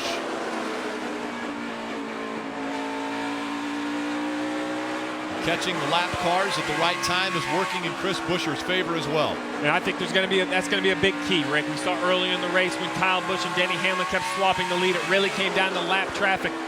With 27 to go, I do expect these leaders to catch the back of the field, and lap traffic is going to play a part in this finish. A little bit interesting. Chris Buescher over the last 3 laps has lowered his line a little bit in the middle of the corner. Prior to that, he was right against the wall, almost too high. You saw one lap where he almost jumped the cushion. Here he's brought it down just a little bit, trying to not make that mistake. Make Kyle Busch pass you. Don't jump the cushion and give him the position. I'm amazed we're at Bristol. We're talking about jumping the cushion. And how much pressure is Kyle Busch putting on Chris Buescher right now? All he can. These young guys, when you talk about the Xfinity Series and these young guys trying to beat the Cup regulars, we talked about at the beginning of the show how difficult it was going to beat Kyle Busch, to beat Denny Hamlin, Kyle Larson, Kevin Harvick. Well, Chris Buescher's beating them all right now. He has 24 laps to go. And just to be clear, when we're talking about jumping the cushion, what we're talking about is you see where Chris Buescher is running. He gets in the corner, he gives himself a little bit of room from the outside wall, but right here in the middle of the corner, if he goes 1.5 feet higher, he's going to be in all the rubber buildup, all the debris from the tires, and he's going to slip up in that and get into the wall. So you got to be right on that edge because that's where the grip is. But if you cross that edge, you're going to get in trouble. Chris Buescher's put a little bit of distance between himself and Kyle Busch. A milestone was just reached by RCR as we see the 22 with Ryan Blaney on pit road. Marty. Coming to pit road for an unscheduled stop. He said something is wrong with the gear. He said it feels like it's about to fall out of the back of the car. You see 4 Penske members underneath the back of the car trying to see what the problem is. They have not said anything on the radio. Brent Wentz, the car chief, trying to check out what's going on. They changed rear tires. See that? And they send Ryan Blaney back out. He's one of the Dash for Cash drivers, and when he came to pit road, that put Daniel Suarez now in the position of potentially gaining that $100,000 bonus. There's the gap between 1 and 2. Chris Buescher in the 60. Kyle Busch in the 54. I mentioned a milestone that has just been reached by Richard Childress Racing. RCR just went over 1 million laps that they have run in the top 3 series of NASCAR. And you were a part of that, Jeff Burton. You had over 108,000 laps that you turned for RC. Man, 100,000 laps. I'm old. That's a lot of laps. You see Chris Buescher and Kyle Busch, they've caught the back of the pack. Now it's going to get really interesting. How is Chris going to handle himself, once he does catch these guys? Because any mistake at all, and there will be a price to be paid. Kyle Busch can be aggressive. It's okay if he makes a mistake. If he tries something and makes a mistake, it's okay. Where Chris Buescher is for winning this race, but also winning the championship, he cannot afford a mistake. Here comes that lap traffic that they're closing in on. Buescher, a great move, able to get by 2 cars at once. Now the 54, able to close the gap once again. Very close there for Chris Buescher, way up against the wall. And right behind the 43. That's my concern for the 60 of Chris Buescher. His car's driving good. He's doing a great job. At the end of every straightaway, though, Jeff, he has to pick top or bottom, top or bottom. Right here, he picks the top behind the 8. All it's going to take is one poor decision. The 54 is going to go where he's not. Kyle Busch knows where he's going to go, wherever the 60 doesn't. It's easier, actually, at this point, to be the guy in second to choose your lane. Again, coming up behind the lap traffic. Which line will the 60 choose? Goes to the bottom of the track. The 54 will follow. Laps continuing to wind down. Closing in on 10 to go. This time by just 11 laps remain at Bristol. Cannot make a mistake. Kyle Busch, 7 wins in the Xfinity Series here at Bristol. Wants to make it 8. But he's got Chris Buescher in front of him, running a great race. Down to the bottom of the track. Oh, Buescher. Very wide for the leader. Very close call there. The 74 of Jordan Anderson all the way down the racetrack. And look at the distance he gave up to the 54 of Kyle Busch. You just got to forget about it. Yeah, if you're Chris Buescher, you just got to forget about it.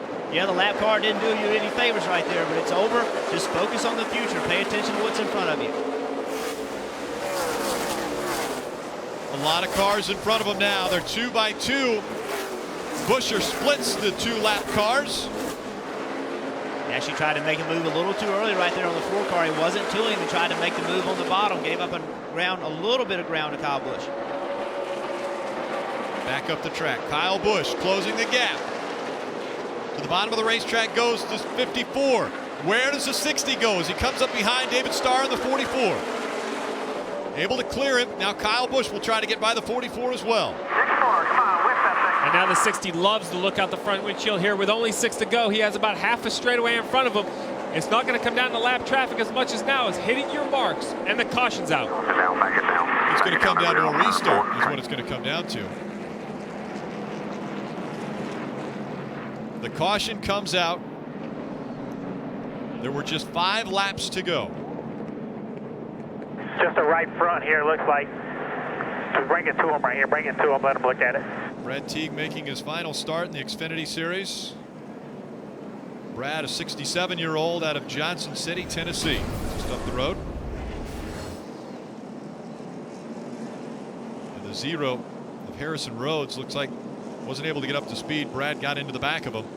And that's just kind of a Bristol wreck where the guys in front of you get checked up and you just don't get checked up quick enough. It's, you know, things happen so quickly here. We've talked about it all night long, and that's a good example of how Brad was, you know, kind of minding his own business, and the guy in front of him got in trouble, and he just didn't get slowed down. Yeah, both cars kept going, but you saw, I mean, there's a piece of fender missing off Brad Teague's car. It's somewhere out there on the racetrack. They had to throw the caution to go clean up the track.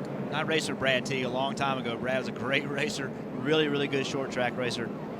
Chris Buescher has been great on restarts, but now he's going to need his best restart because he's going up against one of the best in the business when it comes to restarts. You take a look at the last 8 races this season, 8 different winners.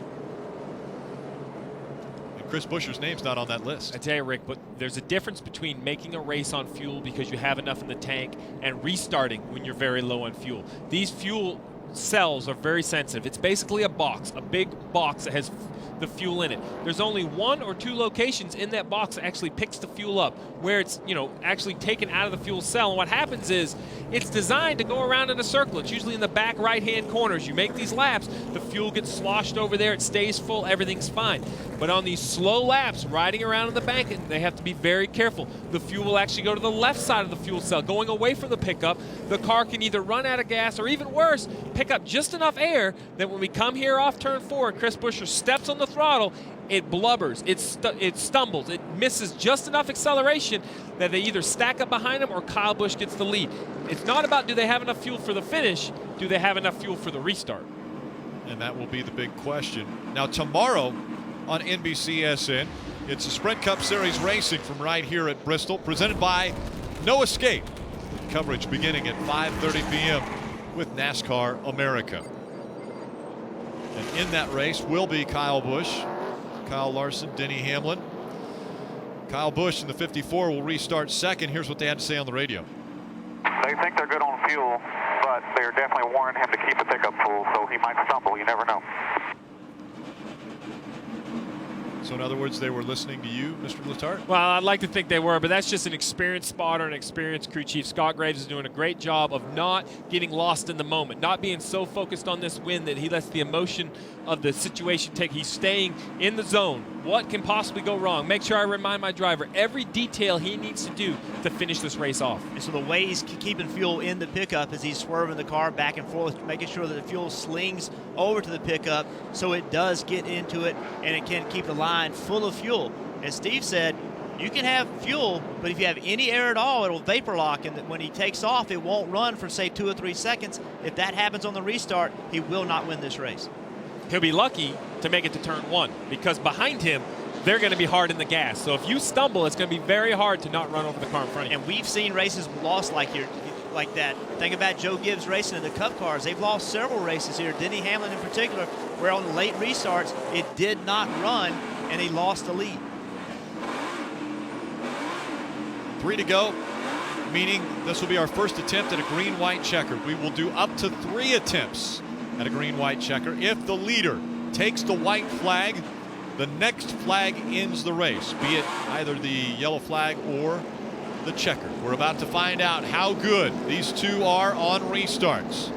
Chris Buescher on the outside, Kyle Busch on the inside. Will he have enough fuel? Green flag in the air.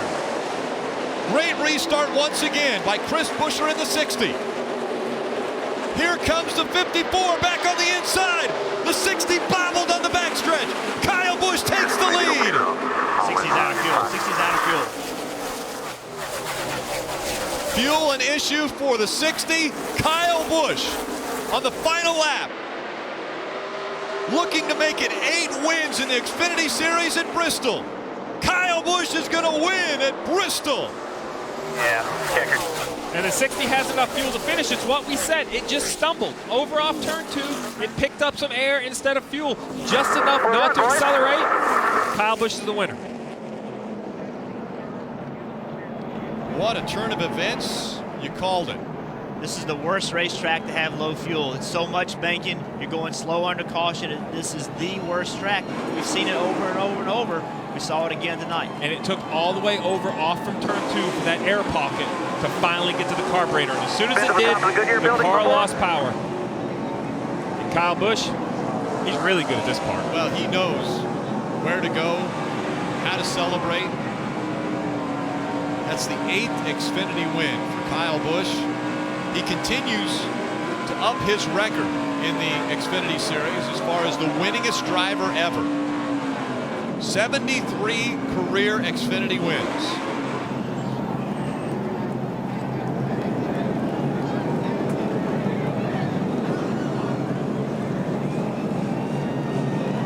Kyle Busch will do his signature bow.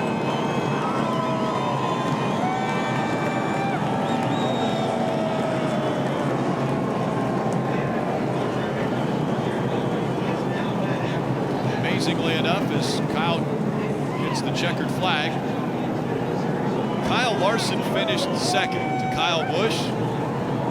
That is now the 3rd time that the two Kyles have finished 1 and 2 here in that order. And there's the bow.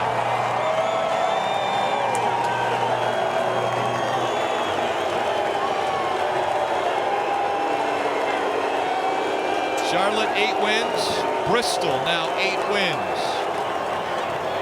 The most wins for Kyle Busch at any track.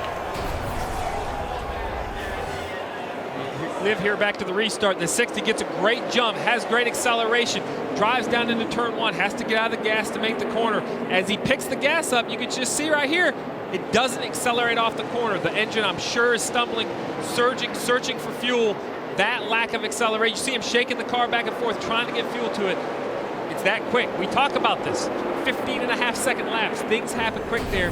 And just like that, Chris Buescher goes from a chancer to win all the way to 11. And let's hear from Chris. He's with Mike Massaro. And Chris Buescher has just climbed from his race car. Obviously disappointed. What happened in those closing laps? Oh, just ran out of fuel. Just lost it in the pickup. It's unfortunate. I mean, I'm mad. That's what I just. It sucks. I mean, we were so good.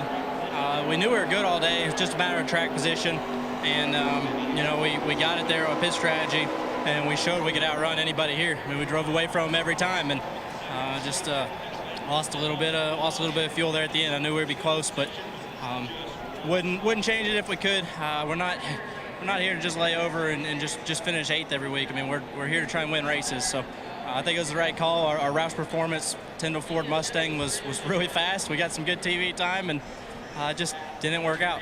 I'm mad, pissed off. And guys, you really can't blame him. An awfully good run for Chris Buescher. Just came up a couple laps short on fuel of getting the victory here in Thunder Valley. And when we come back, the 54 will be up in victory lane to celebrate once again. We'll be here for it.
interesting victory lane location here at Bristol Motor Speedway, actually on top of a building in the infield, and the 54 has made it there.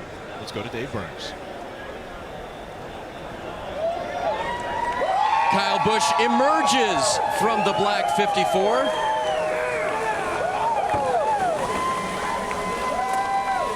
And I figure, did you follow your own tracks in here, Kyle? Because this is number 8 in the Xfinity Series at Bristol Motor Speedway. That's a Burns. Sorry about that. That's not good for the eyes, but it's good for the gut, right? Always. I'm sorry, what'd you say? Welcome back to Victory Lane. You've been here 7 times previously. Tell us about tonight. Well, it was a hard-fought battle. You know, our car wasn't the best there early on in the race, and Chris Gale and these guys, they made some really good adjustments, and they got it better for me. And then there, when we pitted with 100 to go, I was like, man, we got to go 100 laps on tires here? No way. But I just saved as much as I could. You know, I let the 60 go. He ran out there about a straightaway on us, and I was just trying to save and do what I could to keep my tires underneath me. And then I knew we were going to get some cautions at the end to bunch us back up. Unfortunately, we did. But, you know, I wasn't sure if they were going to make it on fuel. And obviously they cut it close, and a little too close. But I just can't say enough about everyone from Monster Energy. Thanks, Rodney and Mark and Mitch and everybody that does such a great job for us. Carrie, everybody that works on this program for us. Amy. It's fun to run these cars, the Xfinity Series. This Toyota Camry was awesome today, and I can't thank the fans enough, everyone here at Bristol and Xfinity. It's just, this is home. This is where I'm supposed to be. I wish I was here Wednesday night so we can continue the sweep chase lookout for tomorrow, but you know, that was the second place. Oh well. You could do the double if you want to. Talk about the restarts, because even that last one was a little bit suspect. What was going on? Horrible. We got to work on our gearing really, really bad. First was way too tall, and second was way too low. I was trying to find something that I could make work, and I couldn't make anything work, you know. And when I'd go to the gas, the engine would stumble and stall out, and then I'd get hit from behind, and the tires would spin, you know. So it just, all in all, it was a really, really bad night for us on restarts. I was horrible, and I didn't pick up on any of that in practice. I wish I would have. We would have made some adjustments to everything to make it better, but, you know, fortunately it all worked out for us tonight, you know. And I got a really good run through 1 and 2, and I think the 60 ran out off of 2, but I felt like I was going to clear him getting into 3 anyway. I had my foot to the floor. You led 89 laps. What'd you pick up for tomorrow night?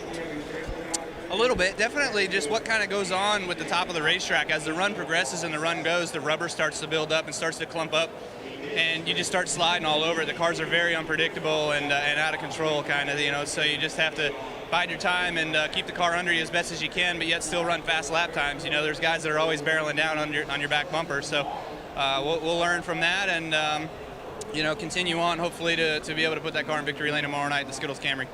Kyle Busch has now tied his success at Charlotte. 8th win here, 8th win at Charlotte in the Xfinity Series.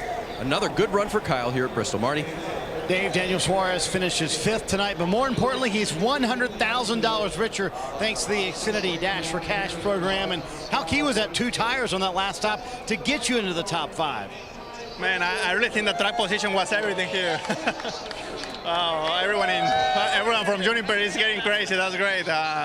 I really feel like the track position was everything. In the beginning of the race, we changed 4 and many cars changed 2, and looked like they make it work, you know. And I felt like that was something that we should try in the end to try to gain that track position. And in the end, obviously, worked out pretty good for us. I feel like our race car was really good for the long runs, but in the first 15 to 20 laps, I was just struggling. I wasn't able to turn as I wanted, but you know, very, very thankful with everyone in Jockey Racing. They never give up. They work all night long. Juniper to come on board for this race. Xfinity to put a great series together, and obviously all the cash, Aris for all the support all year long. Telcel down in Mexico, Telmex, obviously Toyota for the great engines and power.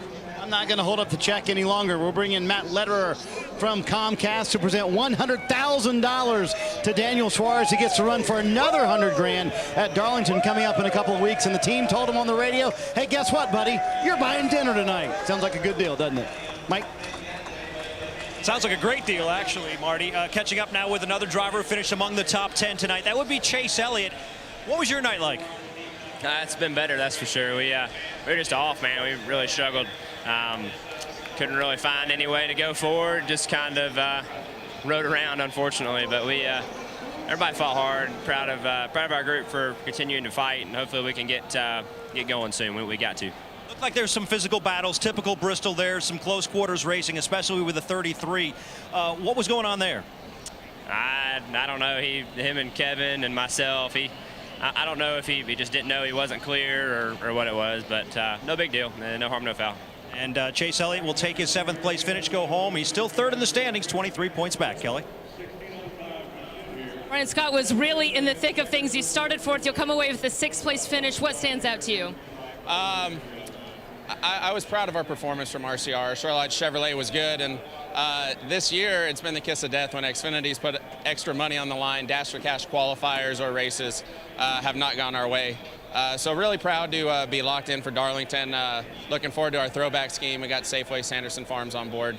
Hopefully we can bring home a big check after that race. But back to Bristol, you know, it was just kind of bad luck to get stuck on the bottom on the final restart. It's just real hard to get clear to the high side, and you get pinned down, and we lost a couple positions. You know, I felt like we were a 4th place car that finished 6th, so it could have been worse, but I wish we would have gotten a top 5. I felt like we deserved a top 5. Our whole team, Shore Lodge, RCR, everybody at the engine shop has worked really hard, and I felt like that was the most competitive we've been as a company or a car compared to the JGR and the Penske cars that normally dominate here. So I feel like we're making strides, and looking forward to the rest of the year. All right, a solid day for Brian Scott. Thanks, Kelly. Want to take a look at the unofficial results from here at Thunder Valley. Kyle Busch, Kyle Larson, 1 and 2. That's the 3rd time they have done that here at Bristol. Denny Hamlin, so strong, won the pole earlier, finishes 3rd tonight. And Ty Dillon did a good job coming and finishing 4th. Yeah, we see Chris Buescher right there in 11th. Disappointed with 11th. Got to keep his head up high, though. He had a great car, an opportunity to win the race. The fuel strategy just didn't work out there at the end. Landon Castro and his team used some strategy early to gain some track position. Got a 15th place finish. Back outside the top 20. Blake Cook finishing 21st. Ryan Reed involved in the incident. He finishes 25th. Bernie Sadler making a one-off, finishing 29th. Elliott Sadler, brothers out on the racetrack, finished 31st. Also involved in an incident on the track. He's a big loser for tonight. He's still racing for the championship. That was a big blow tonight. And let's take a look at the points, the championship standing. Now, because Chris Buescher wasn't able to finish that one up front, he has lost some ground on Ty Dillon in that championship. Just 19 points separate the two up top. Chase Elliott definitely not out of defending his championship title, 23 points back.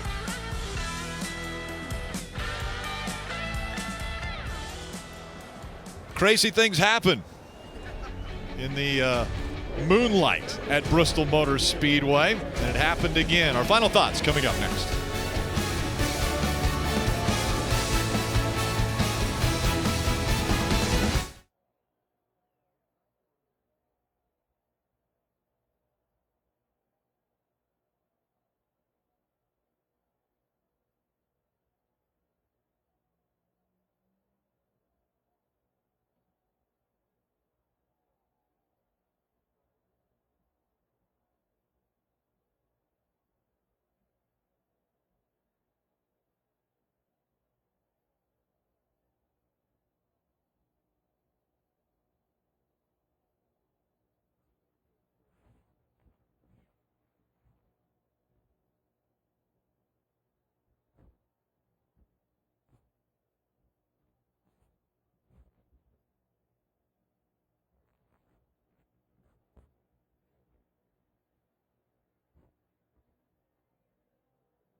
Welcome back to Bristol Motor Speedway. Under the lights at the fastest half mile in the world.